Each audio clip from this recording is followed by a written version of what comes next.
All right, so we're going to dive into this whole Ramzan Kadyrov thing. Yeah. It's been a bit wild, Yes. with that proclamation and trying to figure out what it all means. Right. So we've got a whole bunch of stuff for you guys. Hmm. Articles, analyses, even a transcript from one of his YouTube videos. Oh, wow. So Yeah, this is going to be interesting. it is going to be interesting. It is. Yeah. I think the important thing to remember here is that, Kadyrov, he's not just some random guy making statements. Right. He is the head of the Chechen Republic. Yeah. It's a region inside Russia Oh, yeah. with a very turbulent past Yeah. and a very complicated relationship with the Kremlin. For sure. So, he is known for being, like, unflinchingly loyal to Putin. Yeah. But his human rights record is something that has definitely got the attention of a lot of folks internationally. Yeah, and it's a little bit, Yeah. I mean, this proclamation is not like Yeah. some dry policy announcement. No. Like he's gone and declared 2025 the year of victory over fascism and Satanism. Yeah. I mean, words. those are some loaded terms, right? Like, Yeah. what do you make of Well, that kind of language? I mean, I think it's pretty deliberate. Yeah. When you use words like fascism and Satanism, you immediately sort of conjure up this image of like an existential threat, Yeah. something really evil that everyone needs to unite against. Yeah. It's very potent rhetoric, Especially now. in the context of what's going on in Ukraine. Yeah. It's a way to rally people to the cause, and it's also a way to, silence anyone who might have doubts. Yeah. And speaking of Putin, I mean, Kadyrov's just like gushing over him in this proclamation. Oh, yeah. And even more so in that YouTube video. Yeah. Like calling him the architect of Chechnya's transformation, credits him for everything good happening in Russia, Wow. guarantees all of Putin's goals will be achieved. That's intense. It's intense. It is. But, I think what we have to understand here is the relationship between these two. Yeah. It's way more complicated than it might seem at first glance. Okay. Kadyrov needs Putin. Uh-huh. He needs Putin's backing to stay in power. Yeah. But at the same time, he's got a lot of influence within Chechnya, Right. which gives him a certain degree of autonomy. So it's this very delicate balance, you Yes. know? If either one pushes too hard, Yeah. the whole thing could fall apart. So Putin needs Kadyrov's loyalty, Yeah. but then Kadyrov's like making these extreme statements that could end up being a real headache for Putin Absolutely. on, On the world stage. the international stage. Yeah. It's a real dilemma. It puts Putin in a very difficult position. Yeah. He's got to weigh the benefits of having Kadyrov on his side Uh-huh. against the potential blowback Yeah. from all this, crazy talk. Yeah. It's a real tightrope walk for him. And he's not just talking either. He's actually taking steps, like he wants to set up this new government agency Right. to manage relationships with Chechens living abroad. Yeah. What's the deal with that? What's the thinking there? I mean, to me, it just screams consolidating power. Yeah. He wants to make sure that even Chechens who aren't living in Chechnya are still loyal to him. Right. This agency gives him a way to, monitor them and potentially even intimidate them if they step out of line. Yeah. It's pretty worrying. It's a little scary when you think about his track record. Right, especially given what we know about what goes on inside Chechnya. Like critics of Kadyrov have been silenced. Yeah, Some have disappeared. it's scary stuff. So there's a real fear that this agency could just, take that repression outside of Chechnya. Extend it beyond the borders. Yeah, Yeah. it's a chilling thought. And it's not even just about controlling the Chechen population. Right. It's like by reaching out to the diaspora, he's trying to project his influence, Yeah. Beyond his own little area. He's trying to become a bigger player on the world stage. Yeah. Yeah. It's a power move for sure. Then there's the whole military angle. Oh, He's calling for increased military readiness. right. And we know Chechen forces are fighting in Ukraine. They are. So It's a dangerous game he's playing. what kind of impact could this have on the region? I mean, the Caucasus is already a really tense area. Yeah. And Kadyrov's just like throwing fuel on the fire Yeah. by ramping up the military rhetoric. Yeah. He risks provoking a conflict with neighboring countries Right. or even with different ethnic groups within the region. Oh, wow. This is something that's making a lot of people nervous. I bet. Yeah, the international community's definitely got their eye on him. Yeah. And I mean, people have reacted pretty strongly They have. around the world. Like Yeah. we've seen condemnations from human rights groups, Of course. alarm bells ringing in Western capitals. Right. Even regional leaders are like, whoa, hold on a second. everyone's a little on edge about this. Yeah, what do they think? There are a lot of different interpretations out there. Yeah. Some people think Kadyrov's just, trying to scare everyone with all this tough talk. Right. Others think it's more calculated, like he's trying to solidify his power base. Okay. Maybe distract from problems he's got at home. Yeah.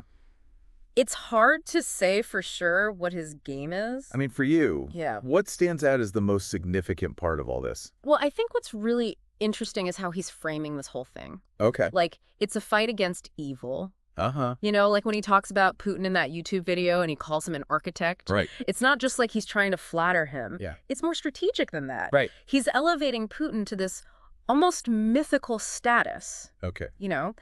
Anyone who goes against Kadyrov is automatically an enemy of Putin, an enemy of Russia. That's a really good point. It's pretty clever. Yeah. But also kind of scary. It is kind of scary. Yeah, because when you start framing things in these black and white terms, it doesn't leave much room for nuance or compromise. It's like he's backed himself into a corner. Yeah. Where the only acceptable outcome is complete victory. Right. And that's kind of what makes the whole 2025 thing so unsettling. Absolutely. Like, if that's his year of victory, right, what does that actually look like? Exactly. And what's he willing to do to get there? That's the big question. Yeah. What is that victory and at what cost? At what cost? Yeah. Wow. It's a lot to think about. It is a lot to think about. Yeah. It is scary when you think about, like, okay, if that is his victory year, what does that actually mean for him? Right. Like, what is he talking about? Yeah. Is this like concrete military goals, or is it about just tightening his grip on power inside Chechnya, or? Right. Or is there something even bigger? Yeah. Is this like he's aiming for a global thing? Yeah. That's the question, isn't it? Yeah. Like, what is he actually after? Yeah. He's being super vague about it. Yeah. And that just makes it all the more,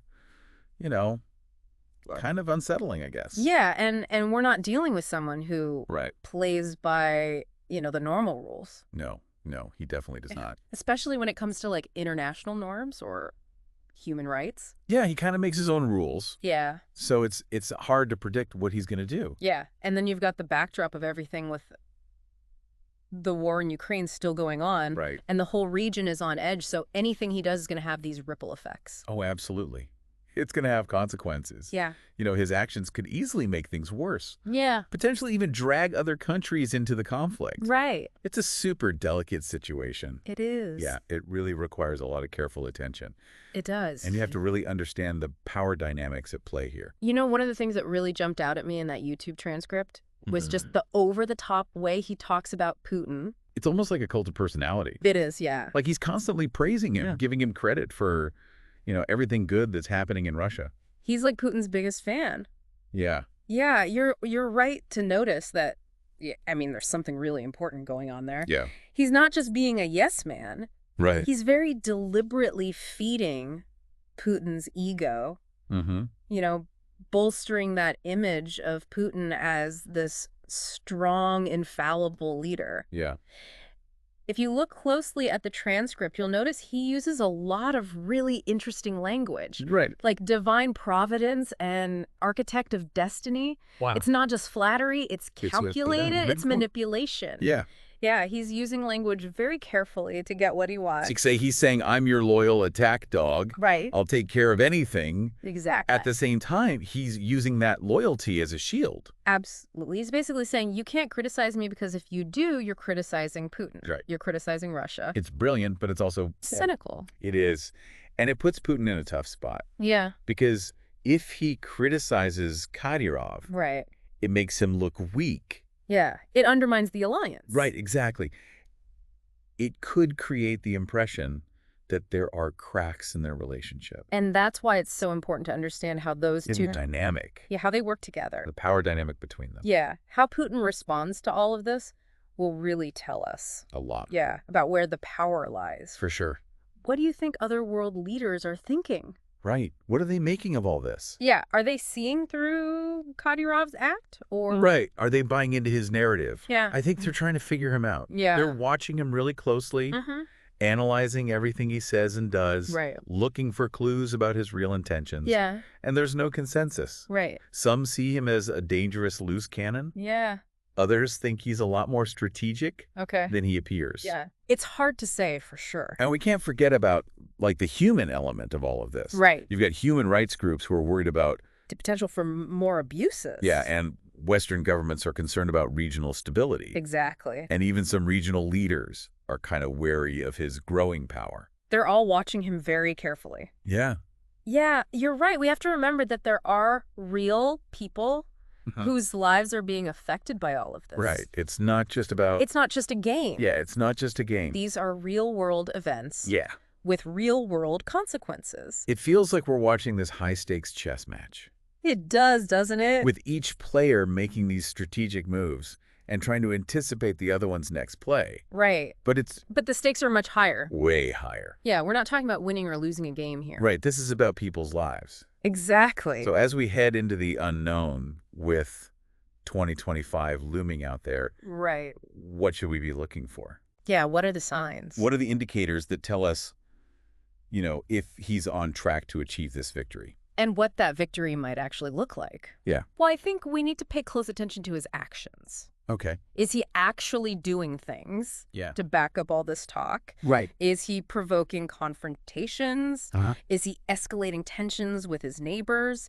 Oh. Those are things to watch out for. And we need to watch Putin. Yes, absolutely. How does Putin respond to this? Exactly. Is he giving Kadyrov free rein? Right. Or is he trying to rein him in? Okay. The level of support that Putin provides Yeah. will tell us a lot about who's really in control. And then what about the international community? Right, what are they going to do? Yeah, are they taking his threats seriously? Are they just going to sit back and watch? Right. Or are they going to try to do something to contain him? Yeah, and then you've got the Chechen people themselves. Right. What do they think about all of this? Exactly. Do they support Kadyrov's vision? Or are they afraid of what might happen if he goes too far? This is like a huge... It's a complex puzzle. Yeah. We have to gather all this information, analyze it carefully, and try to piece together what's really going on. And what it all means for the future. Exactly. This is heavy stuff. It is. But this is the reality we're living in. It is. This is real life. Yeah. These are events that are happening right now that have the potential to, you know, shape history. They could change everything. It's not just about geopolitics. Yeah. It's about people's lives. It's about the human cost of all of this. Yeah. We have to remember that. So I was just going to say, as we kind of head into this unknown with 2025 out there, right? That question keeps coming back to me. Like, what does victory really mean? Yeah. And who gets to decide what that looks like? That's the million-dollar question, isn't it? It is. And it's one that we're going to keep exploring in the next part of our deep dive. Yeah, it's almost like that word victory. It's just hanging over everything. It is. But it's such a loaded term. Yeah. What does it actually mean for Kadyrov? Yeah. You know, in this whole situation. That's a great question. I mean, we have to like unpack that word victory and look at it from all sides. Yeah. I mean, for Kadyrov, it could mean, you know, having complete control inside Chechnya, you know, eliminating anyone who disagrees with him. Right. It could be about expanding his influence, you know, in the Caucasus region, maybe even beyond those borders. Or maybe he sees this as his ticket to the global stage. Okay. You know, he wants to be a major player, someone that world leaders can't ignore. Okay. But then you've got Putin. Right. How does Kadyrov's idea of victory fit in with what Putin wants? Well, you know, it's kind of a you scratch my back, I scratch yours kind of situation. Yeah. Putin needs Kadyrov to be loyal. He needs Kadyrov's military strength to achieve his goals, whether it's in Ukraine or, you know, somewhere else. Yeah. So for Kadyrov, staying on Putin's good side, doing what Putin wants, that's probably a big part of his victory plan. It's easy to get caught up in all the political stuff. Yeah. And the military moves. The strategy. Yeah, but we can't forget about the human cost. Right. We can't forget about the people. Yeah, what about the people in Chechnya? Exactly. Do they actually want this victory that Kadyrov's talking about? Yeah, are they on board with his vision? Or is it being forced on them? That's such an important question. Yeah. And it's one that often gets overlooked. Right. I mean, Kadyrov's pursuit of power has already come at a high price for the Chechen people. Yeah. You know, all the human rights abuses, the climate of fear. It's scary. Yeah, it's scary stuff. And if he's aiming for an even bigger victory in 2025, yeah, the consequences could be even worse. So as we get closer to 2025, right, We need to be paying attention and asking those tough questions. Absolutely. Like, who really benefits from this victory? Yeah. Who ends up paying the price? Who are the winners and losers? Yeah, and what does it all mean for Chechnya, for Russia, for the whole region in the long run? We have to think long term. Yeah. We can't just focus on the immediate situation. Right. We have to think about the bigger picture. Yeah. Exactly. We have to dig deeper, look beyond the surface, understand the motivations of the players, Right. the historical context, Yeah. and the potential consequences of their actions. It's not about predicting the future. No. It's about understanding what's happening. Recognizing the patterns, seeing the warning signs, Yeah. and understanding the forces that are driving events. It's a lot to take in. It is. And it's a little bit scary. It can be overwhelming. Yeah. But that's the world we live in. Right. Powerful people make decisions. And those decisions have consequences for all of us. Yeah.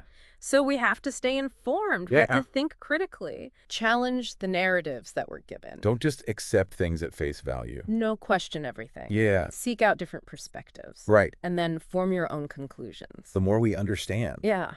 the better prepared we are. Absolutely. You know, to deal with all this. And maybe even influence things in a positive way. Yeah. It's not easy, No. but it's important. It's a little daunting, but it's also empowering. It is. It's like a reminder that we're not just passive. Right. You know, we have a role to play. We can make a difference. Yeah. So as we wrap up, Yeah. I want to leave you with one final thought. Okay. History is messy. Uh-huh. It's full of contradictions and unintended consequences Right. and competing narratives. Yeah. So keep that in mind as we move forward. Okay. Question everything.